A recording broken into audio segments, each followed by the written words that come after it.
അല്ല, അതിനകത്ത് ഏറ്റവും നിങ്ങൾ കഴിക്കുന്ന ഒറ്റമൂലി പ്രയോഗമുണ്ട്. ഏത് ആഹാരം കഴിക്കുമ്പോഴും നമ്മുടെ ശരീരത്തിൽ വേറെ വലിയൊരു പ്രയോജനം, ഒരു സംവിധാനമുണ്ട്. വളരാത്തതും വേണ്ടാത്തതും സാധനങ്ങൾ 24 മണിക്കൂർ കൊണ്ട് നിങ്ങൾ കഴിച്ച ആഹാരം മലമായിട്ട് പുറത്തു പോകാമെങ്കിൽ ഒരെണ്ണം നിങ്ങളുടെ ശരീരത്തിൽ കയറൂല. അപ്പോൾ എന്നും രാവിലെ എഴുന്നേൽക്കുമ്പോൾ ശോധന കറക്റ്റായിരിക്കണം. ബേസിക്. ഒരു രോഗം പിടിക്കൂല. ഇതിപ്പോ മൊത്തം നടക്കുന്ന പരിപാടി എന്താണ്? നമ്മൾ രാവിലെ കക്കൂസി പോകുമ്പോ ഒരു 3-1 എങ്കിലും മലം ഉള്ളിലിരിക്കും, 3-2 പുറത്തു പോകുന്നത്. അപ്പൊ വീണ്ടും നാളത്തേക്ക് തിരിക്കുകയാണ്. അപ്പോൾ എന്ത് ചെയ്യുന്നു? വൻകുടൽ അവന്റെ ജോലി ചെയ്തുകൊണ്ടേയിരിക്കും. അവൻ അതിനകത്ത് കിടക്കുന്ന വെള്ളം വലിക്കുന്നതോട് കൂടിയിട്ട് അതിനോടൊപ്പം അതിന്റെ ടോക്സിൻ കൂടെ വലിച്ചു മേളിൽ കയറ്റിക്കഴിഞ്ഞാൽ പിന്നെന്താവും? അതെവിടെങ്കിലും കൊണ്ടുവന്ന് കളയാൻ, ഡിപ്പോസിറ്റ് ചെയ്യാൻ സ്ഥലമില്ല. ഏറ്റവും വലിയ രോഗം മലബന്ധം. മലബന്ധം മാറ്റിയെടുക്കാമെങ്കിൽ നിങ്ങൾ ഒരുമാതിരിപ്പെട്ട രോഗം എല്ലാം മാറ്റി. രണ്ടാമത്, കഴിക്കുന്ന ആഹാരം തമ്പുരാന് കൊടുക്കുന്ന പ്രസാദമായിട്ട് കഴിക്കണം. അപ്പോഴും സംഗതി. ഞാൻ ആദ്യം ഒരു കാര്യം ചെയ്യാം. ഒരു 10 കൽപ്പന എഴുതി. അതിൽ പേപ്പറുണ്ടോ കയ്യില്? എഴുതി. ഈ 10 കൽപ്പന ഒന്ന് എഴുതിക്കോളുക. ഏത് രോഗവും മാറും. ഇത് മാറിയില്ലെങ്കിൽ എന്നോട് പറയും. 10 കൽപ്പനയാണ്. മദ്യപാനം, പുകവലി, ലഹരി സാധനങ്ങൾ പൂർണ്ണമായി ഉപേക്ഷിക്കുക. എഴുതിക്കോളൂ. മദ്യപാനം, പുകവലി. പേപ്പറിലെ മുളക് ഒരു പേപ്പർ. അല്ലല്ല, പറഞ്ഞാൽ മനസ്സിലാവില്ല. കാരണം ഇത് ചിലതിന് പിന്നെ കിട്ടൂല. 2, മൈദയും മൈദയുടെ ഉൽപ്പന്നങ്ങളും പൂർണ്ണമായി ഉപേക്ഷിക്കുക. 3, മത്സ്യമാംസാദികൾ പൂർണ്ണമായും വർജിക്കുക.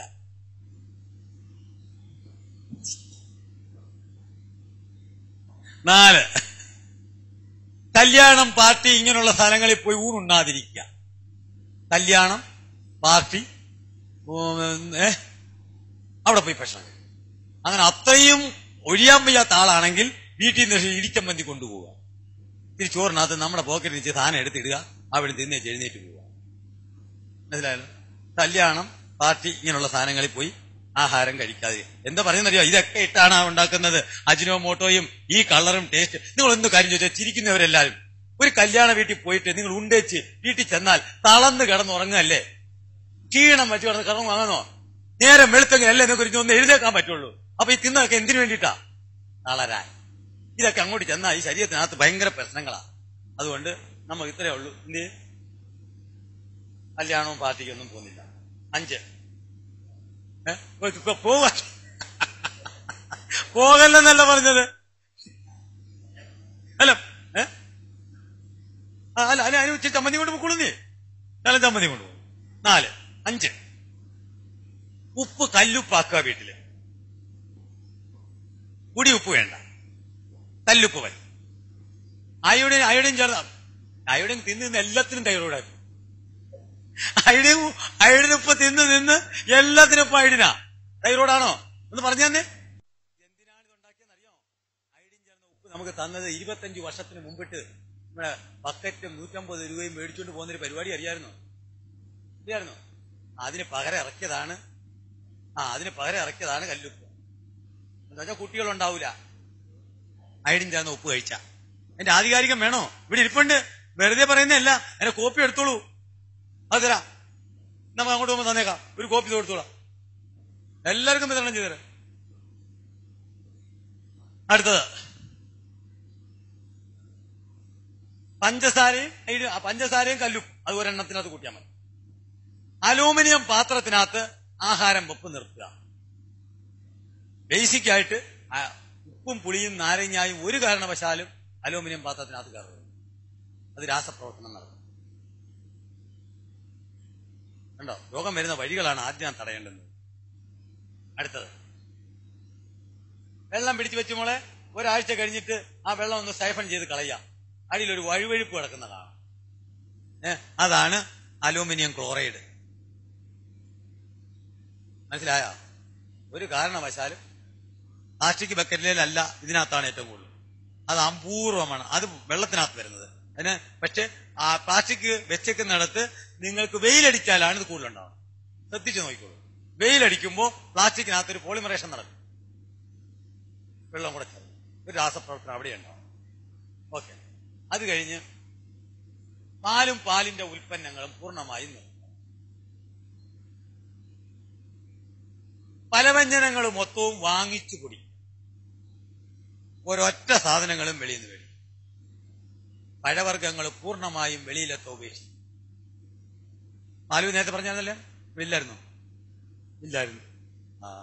പാലും പാലിന്റെ ഉൽപ്പന്നം എന്തുവാ ഞാൻ പറഞ്ഞില്ലായിരുന്നു അല്ലേ? പഴവർഗ്ഗങ്ങള് കടകളിൽ നിന്ന് വാങ്ങാതിരിക്കും. നമ്മുടെ സീസണിൽ ഉണ്ടാകുന്ന എല്ലാ പഴങ്ങളും തിന്നുക. ഒരെണ്ണവും മാറ്റരുത്. എത്രണ്ണായി? 10 ആയില്ലേ? 9. എണ്ണപ്പലഹാരങ്ങൾ പൂർണ്ണമായും വർജിക്കുക. കോപ്ര ആട്ടിയ വെളിച്ചെണ്ണ മാത്രം എടുക്കുക. ബേക്കറി ഐറ്റങ്ങളെല്ലാം മൈദക്കകത്ത് വന്നു. എല്ലാം വെളിച്ചെണ്ണ. നല്ല വെളിച്ചെണ്ണ ഉണ്ടാക്കാൻ ഈസി പണി പറഞ്ഞുതരാം. 4 തേങ്ങ തിരുമുക, തേങ്ങ വെള്ളം ഒഴിച്ചരയ്ക്കുക, അരച്ചിട്ട് ആ പിഴിഞ്ഞ പാല് വെച്ചേക്കുക. വെച്ചിട്ട് എന്തിനാ വെള്ളം? ഇത് നല്ല രസകരമായ വെളിച്ചെണ്ണ വരാൻ പോകുന്നത്. ഒരു 12 മണിക്കൂർ കഴിയുമ്പോൾ, 8 മുതൽ 12 മണിക്കൂർ കഴിയുമ്പോൾ പുറത്തൊരു ഒരു ക്രീം പൊന്തിക്കിടക്കും. ആ ക്രീം എടുത്ത് വെട്ടിയെടുത്ത് അടപ്പത്തിട്ട് വെക്കാമെങ്കിൽ 2 മിനിറ്റ് മതി. 2 മിനിറ്റ് കൊണ്ട് ഉരുക്ക് വെളിച്ചെണ്ണയാവും. പോരെ? അവിടെ എണ്ണയും ഇവിടെ എണ്ണയൊക്കെ പോട്ടെ, അതൊക്കെ പുതിയ പുതിയ ടെക്നോളജികളാ. തേങ്ങ തിരുമി തേങ്ങാ വെള്ളം ഒഴിച്ചരച്ച് പിഴിഞ്ഞ പാല് എടുത്ത് വെച്ചേക്കുക. 12 മണിക്കൂർ വെച്ചതിന് ശേഷം അതിന് ആ ക്രീം വെട്ടിയെടുത്ത് അടപ്പത്തോട്ട് വെച്ചാൽ ആ ക്രീം മാത്രമല്ലേ ഉള്ളൂ, പെട്ടെന്ന് ഉരുകിഞ്ഞ് വരും. അതാണ് വെളിച്ചെണ്ണ. അപ്പൊ ഒത്തിരി സമയം പിടിക്കില്ലേ?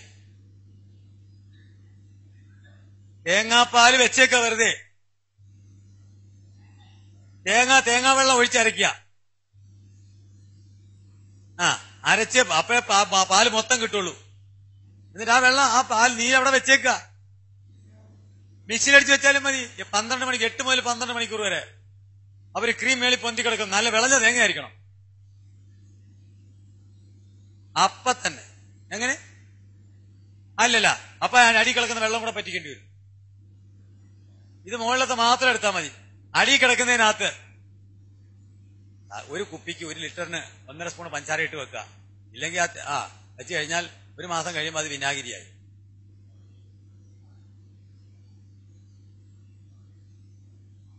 ഏത് അസിറ്റിക് ആസിഡ് ഒഴിക്കുന്നതിന് ഒരു കുഴപ്പമില്ല. അസിറ്റിക് ആസിഡ് മേടിച്ച് സാമ്പാറിനകത്തും അച്ചാറിനകത്തും ഇടാം. ആ സമയത്ത് ഒരു ശകലം വിനാഗിരി ഇതുകൊണ്ട് ഉണ്ടാക്കും. അവിടെ രാസപ്രവർത്തനം നടന്നു. രാസപ്രവർത്തനം നടന്നപ്പോൾ പഞ്ചസാര ഇടുവോ? അല്ല, പിന്നെ മനസ്സിലായോ? ശർക്കര നമ്മള് താതിരിപ്പ് ഇടുമ്പോ പിന്നെ അത് ശർക്കരയല്ല, അതിന്റെ ഭാവം മാറി. അല്ലേ? തേങ്ങ അല്ലായിരുന്നു നമ്മൾ പൊടച്ചത്, എങ്ങനെ എണ്ണയായി മാറിയ? പിന്നെ എണ്ണയ്ക്ക് തേങ്ങയുടെ ഗുണമാണോ രൂപമാണോ? അങ്ങനെയാണ് എന്റെ പോക്ക് പോകുന്നത്. അപ്പം വിനാഗിരി നമുക്ക് ഉണ്ടാക്കാം. വിനാഗിരി മരുന്നാണ്, അതുകൂടെ ഓർമ്മിച്ച് വെച്ചോണം.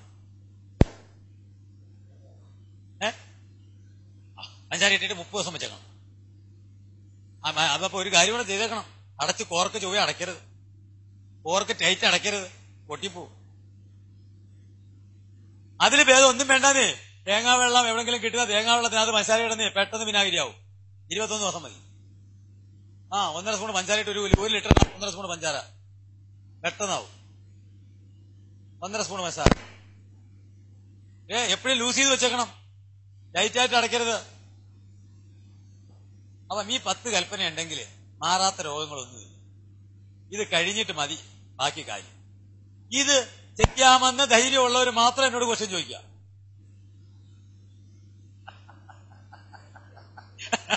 എന്ത്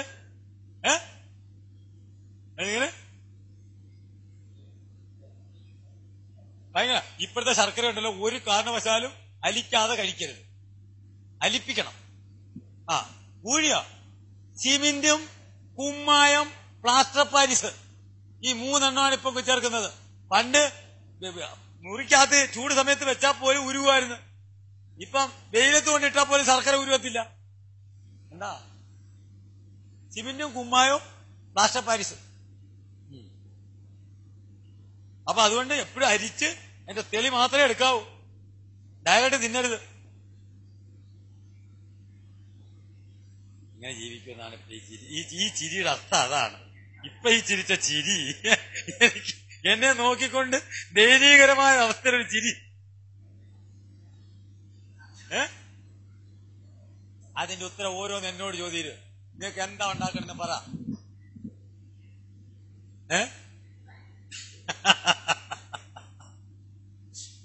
അല്ല, ഒരു കാര്യം, ഞാൻ അറിഞ്ഞ സത്യങ്ങള് ഇത് കൊടുക്കുക എന്നുള്ളതാണ് എന്റെ. കാരണം ബോംബെയില് പാരച്ചൂട്ട് കമ്പനിക്കാരൻ 10,000 ഇപ്പൊ പണിയണേ, 10,000 KL കിലോ ലിറ്ററിന്റെ ടാങ്ക് പണിയുന്നു. നമ്മുടെയൊക്കെ പുറത്ത് തെക്കാൻ ഒക്കെ പോയി കാണും. ഒരുത്തരും നിയന്ത്രിക്കാനില്ല. ആണ് ഇന്ത്യ ഭരിക്കുന്നത്. എവിടെയാ കാണേണ്ടത്? ഏത് സംവിധാനം ഇവിടെ? ആർക്ക് വേണ്ടി നമ്മൾ ജീവിക്കണേ? ആ ആ ആ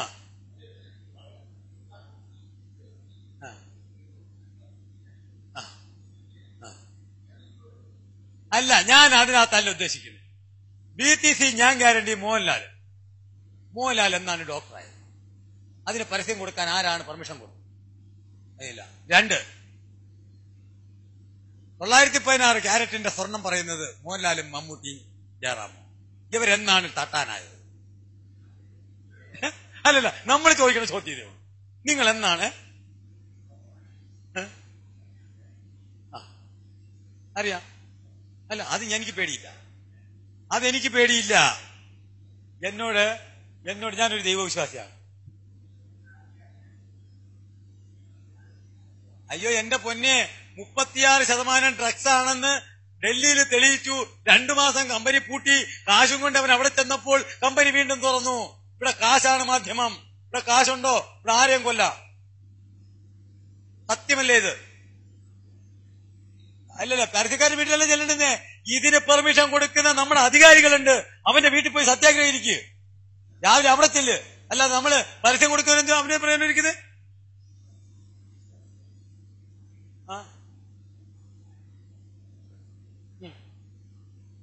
അതെ, മാറി വരും. പ്രകൃതിയിലേക്ക് തിരിച്ചു വാ. തനി പ്രകൃതിയിലേക്ക് വാ. ഒറ്റ വഴിയേ കണ്ണു മുമ്പിലുള്ളൂ. വേറൊരൊറ്റ വഴി നമ്മുടെ മുമ്പിലില്ല. തുറന്നു കിടപ്പുണ്ട് അധ്യായം. ഇറങ്ങി തിരിച്ച് പുരയിടത്തിലോട്ട് ഇറങ്ങി ഒരു 10 ചീര ചട്ടിയെങ്കിലും മേടിച്ച് വെക്കാൻ തുടങ്ങ്. സംഗതി മാറും.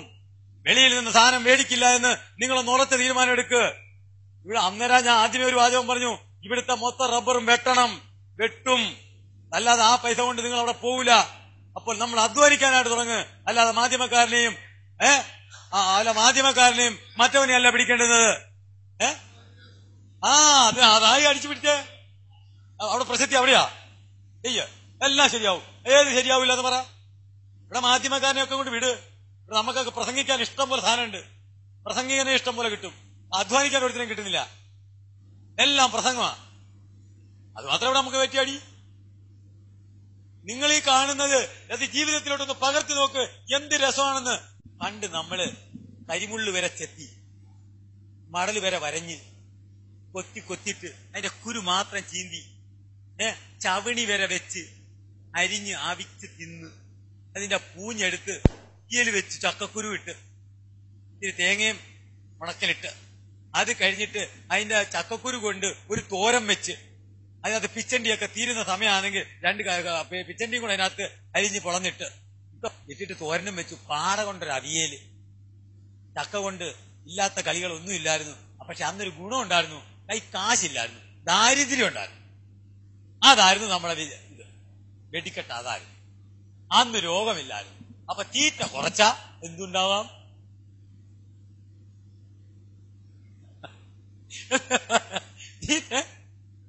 നമ്മള് ആ ഭാഗത്തേക്ക് പോണ്ട. കാരണം കീടനാശിനികൾ മൊത്തം ഇപ്പൊ ഇവരെല്ലാം സമരം ചെയ്യുന്നത് കശുവണ്ടിക്കൊക്കെ തളിക്കുന്നതാ. എന്റെ പ്രശ്നം അവിടെയല്ല. ഇതൊക്കെ തിന്നുന്നതിന് വേണ്ടി സമരം ചെയ്യാം. ഉള്ളിലേക്ക് പോകുന്നത് ആദ്യം തടയ്. നിങ്ങൾ കൃഷിസ്ഥലത്തിരിക്കുന്നതിനെക്കാട്ടി മുമ്പ് അങ്ങനെയല്ല പറഞ്ഞ്. നിങ്ങൾ 4ാമത്തെ ദിവസം ഞാൻ ഇങ്ങനെ പറയുന്ന ആൾക്കാർക്ക് കൊടുക്കുന്ന ആഹാരം പറഞ്ഞുതരാം. രാവിലെ ഇപ്പോഴാണെങ്കിൽ ഇഷ്ടം പോലെ ഈ ഉപവാസം ചെയ്യാൻ ഇപ്പൊ ഈ പറയുന്ന പരിപാടി ചെയ്യാൻ നല്ലതാണ്. കാരണം ചക്ക ഇഷ്ടം പോലെ ഉണ്ട്, മാങ്ങയുണ്ട്, ചെറുപയർ മുളപ്പിച്ചത്, തേങ്ങ ചുരണ്ടിയത്, പച്ചത്തേങ്ങ ചുരണ്ടിയത്, പിന്നെ പഴം, നാടൻ പഴം,